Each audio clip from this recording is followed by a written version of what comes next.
Doble ingat ang investigasyon sa bumagsak na FA-50 fighter jet sa Bukidnon, lalo't may karga itong mga bomba at sandata.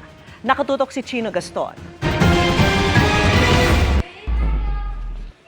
Doon na ang lugar sa Mount Kalatungan sa Bukidnon kung saan bumagsak ang isang FA-50 fighter jet ng Philippine Air Force nitong Martes. Susuriin ang natirang bahagi ng eroplano bilang bahagi ng investigasyon sa sanhi ng pagbagsak. We don't want to compromise our area. It's just like any crime scene nga, sir, diba, ng mga SOCO.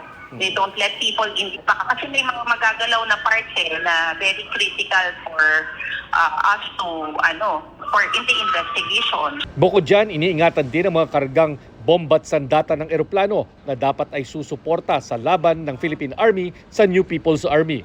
Pasado alas 9, Huwebes kagabi, dumating sa punerarya sa Cagayan de Oro City ang mga kaanak ng isa sa mga namatay na piloto na si First Lieutenant April John A.J. Dadulia.